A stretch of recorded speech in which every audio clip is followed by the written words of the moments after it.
Hey guys, my name's David. On this episode, I want to talk to you about why trekking poles are essential. Trekking poles have multiple uses aside from making you look like a grandpa. This is kind of the mentality people have when they first get into hiking and they see people using these.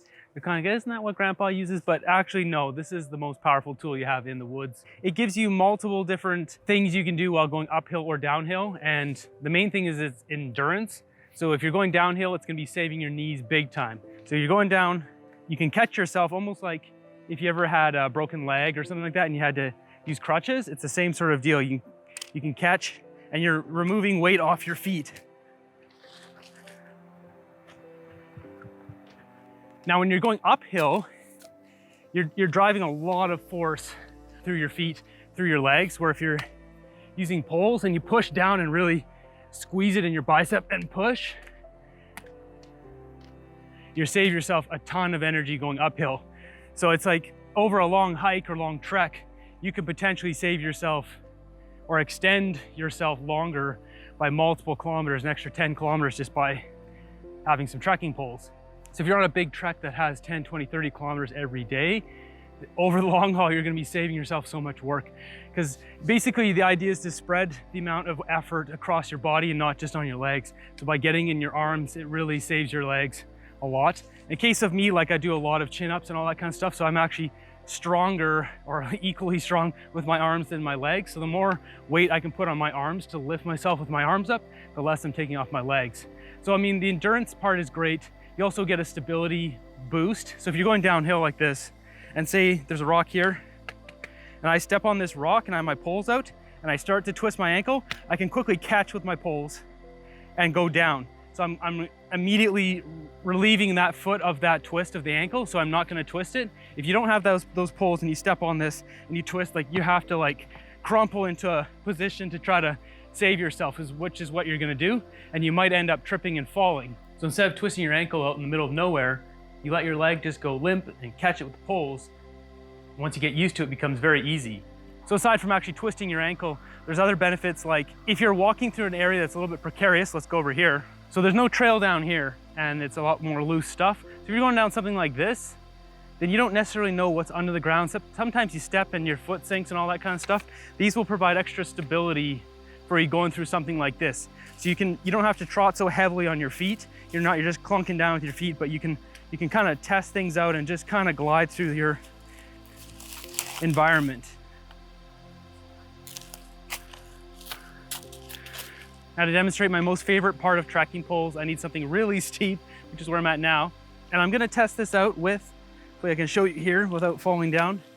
My shoes here, these are really crappy $5 shoes from Walmart that I only use for driving to trailheads. They're really light and they have no cushion and they have no grip.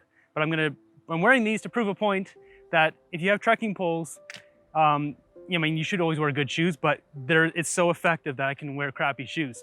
So when you go down something really steep like this, if you don't have trekking poles, you're having to balance on one foot and push down with the other. And as you can see, I'm already sliding with these crappy shoes. The best part of this, especially if you're in something really precarious like, a steep rock cliff edge or whatever like this, you can use your pole as if it's like if you're like a four-legged animal, like a dog or something, and you can reach down and put your foot on the ground. And it seems a little weird to think about it like that, but if you use these like extensions of your arms, you can kind of move into that very easily. And the idea is that you're putting these down and you're removing a ton of weight off of your foot, so your foot's not going to slide. Because instead of it being, say if I weigh 200 pounds, I don't, but say if I weigh 200 pounds, if I put all four of these down, then there's 50 pounds on each limb versus, I put my foot down, it's 100 pounds on the one foot. That kind of idea. So all you're doing is just looking for a good spot. And since this is sharp, you can stick it in a rock crevice, you can stick it in the ground, and you push down really hard.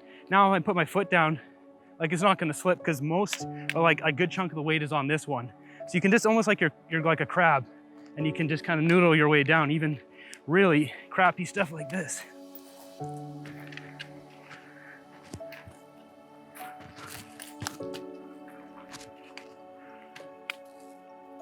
Now, the same token, when you're going uphill, something really steep like this, you can use this almost like they're little ice axes or something.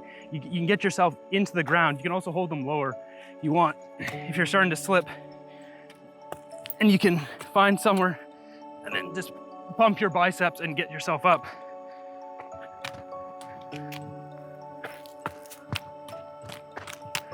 That, and just push your way back up. What you can also do is you can open up your clip and then you extend the length of your pole to the max. There's a thing that says stop. So you go to the max, now you have extra length.